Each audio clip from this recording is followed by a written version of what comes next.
Salutations mes amis. Il est étonnant de voir à quelle vitesse le temps passe. Nous avons déjà commencé 2021. Les événements qui nous entourent se déroulent rapidement, nous rappelant chaque jour que nous nous approchons du retour prochain du Seigneur. Si nous avons le merveilleux espoir de voir bientôt Jésus face à face, nous devons nous rappeler qu'il y a tant d'autres personnes dans le monde qui n'ont pas encore cet espoir. Des personnes qui sont effrayées par ce qu'elles voient se passer autour d'elles.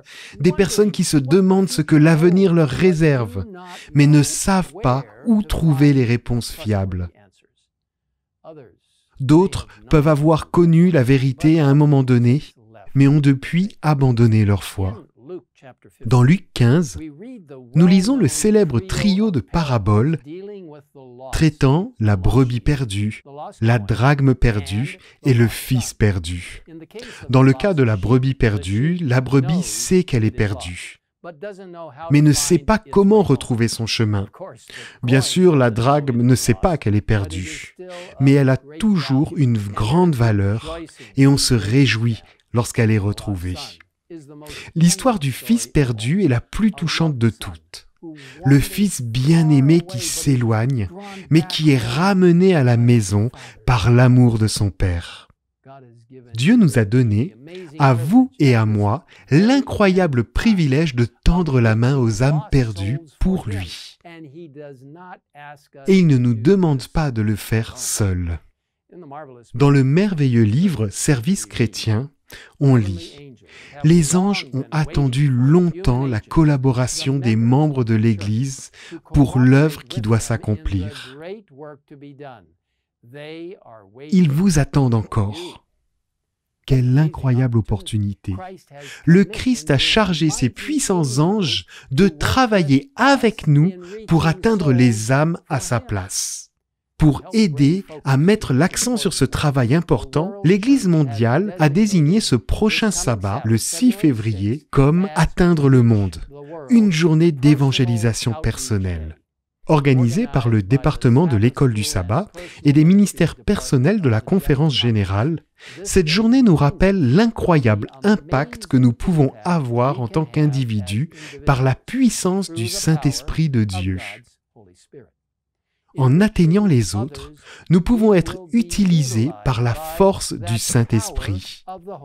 De nombreux documents utiles ont été préparés pour cette journée et je vous invite à visiter le site web indiqué ci-dessous pour télécharger ces documents gratuits. Mes amis, avant de conclure, je vous invite à prendre un moment pour penser à un ami, un être cher, un voisin, un collègue, une connaissance en ligne, quelqu'un dans votre sphère d'influence que Dieu vous appelle à atteindre pour lui. Jésus dit dans Jean 10, verset 16, « J'ai encore d'autres brebis qui ne sont pas dans cet enclos. Celles-là aussi, il faut que je les amène. Elles écouteront ma voix, et il y aura un seul troupeau, un seul berger. » Je vous appelle à tendre la main et à servir cette personne aujourd'hui même. Que Dieu vous bénisse en disant « Oui Seigneur, j'entends ton appel, et par ta force, j'irai. » Prions ensemble. Père Céleste, bénis chacun de nous, alors que nous trouvons ceux qui aspirent d'entendre le témoignage de cette précieuse relation avec toi et les puissantes vérités de la sainte parole de Dieu, que chacun d'entre eux désire ardemment entendre. Aide-nous à trouver ces personnes, afin que nous puissions partager la parole avec elles. Aide-nous à te répondre, Seigneur, et à dire « Oui Seigneur, j'irai, j'inviterai mon voisin, mon ami, mon collègue de travail à faire partie de ce grand et merveilleux moment de ton retour, à te connaître comme ton sauveur personnel.